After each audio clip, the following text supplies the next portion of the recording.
Hello student, good morning. I hope you are fine.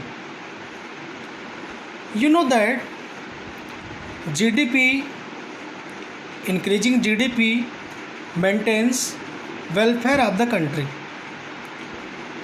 If increasing GDP, then generally we are thinking कि our economy getting prosperity and society getting welfare. But it is not absolutely true that increasing GDP is guarantee to welfare the society. It is not absolutely true because इसकी कुछ drawbacks भी हैं, इसकी कुछ limitations भी हैं. That's I am going to discuss you कि drawbacks क्या हैं, कमियां क्या हैं. कि इंडिया में जीडीपी तो बढ़ता है बट सोसाइटी का वेलफेयर कम्प्लीटली नहीं हो पाता है. क्यों? क्योंकि जीडीपी सोसाइटी में सही तरीके से डिस्ट्रीब्यूट नहीं हो पाता है. तो ड्रॉबैक्स क्या हैं इसके? तो question like this in coming in your exam. Right limitations of GDP and welfare. Right limitations of GDP and welfare. तो पहला है distribution of income. In India distribution of income is very unequal. Some peoples are getting too much prosperity and some peoples are very poor. That's why increasing GDP is the not guarantee welfare of the society. ऐसे कह सकते हैं इसको कि जो India में income का distribution है, मतलब अमीरों और गरीबों की जो संख्या है, तो गरीब ज़्यादा है और जो इनकम मिलती है गरीबों को वो कम मिलती है.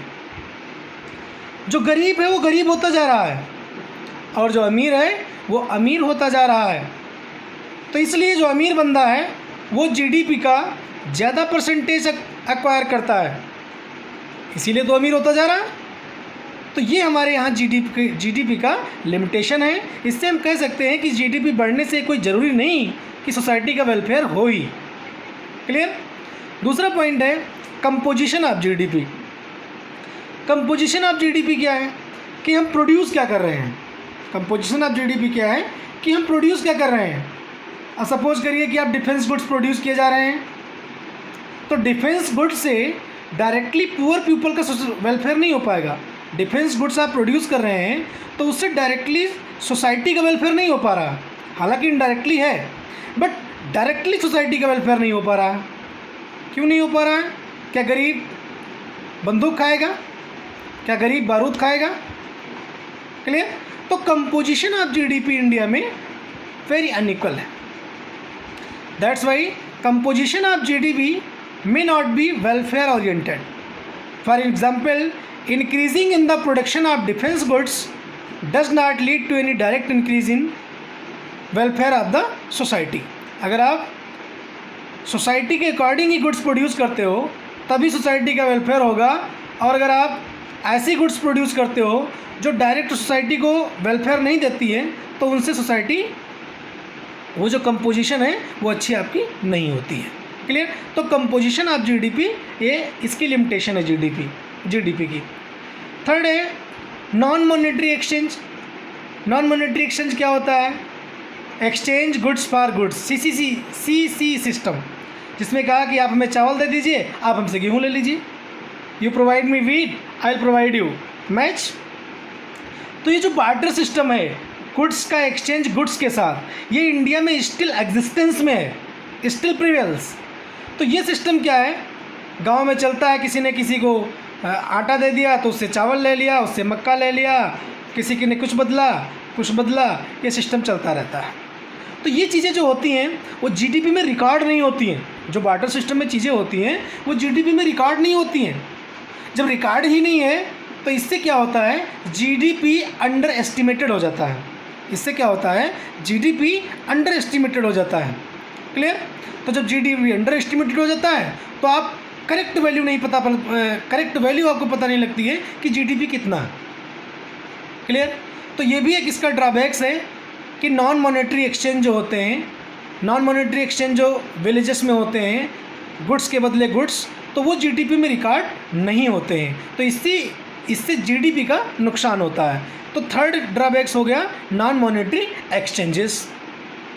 अब लास्ट है एक्सटर्नलिटीज़। तो एक्सटर्नलिटीज़ क्या होती हैं? एक्सटर्नलिटीज़ पॉजिटिव और नेगेटिव इफेक्ट होते हैं। अब पॉजिटिव और नेगेटिव इफेक्ट क्या होते हैं? तो जैसे कि कोई मिस्टर रोहन अच्छा गार्डन बनाते हैं, बढ़िया बगीचा लगाते हैं और उसकी हवा सबको मिल रही है, सब उसमें जाके मॉर्निंग वॉक कर रहे हैं, लेकिन रोहन को कोई भी पैसा नहीं दे रहा और रोहन की चीज़ों का यूटिलाइजेशन सभी लोग कर रहे हैं। तो ये क्या है? पॉजिटिव एक्सटर्नलिटीज़ है। मतलब रोहन सोसाइटी वेलफेयर कर रहा है बट उसके बदले में उसको कुछ मिल नहीं रहा है, तो इसको कहते हैं पॉजिटिव एक्सटर्नलिटीज़। ऐसे नेगेटिव एक्सटर्नलिटीज़ क्या है?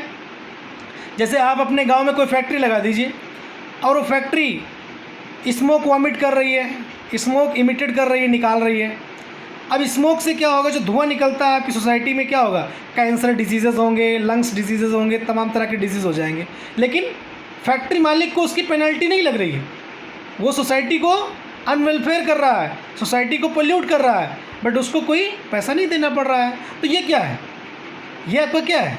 इसे ही तो कहते हैं, क्या कहते हैं इसे कहते हैं नेगेटिव एक्सटर्नलिटीज़।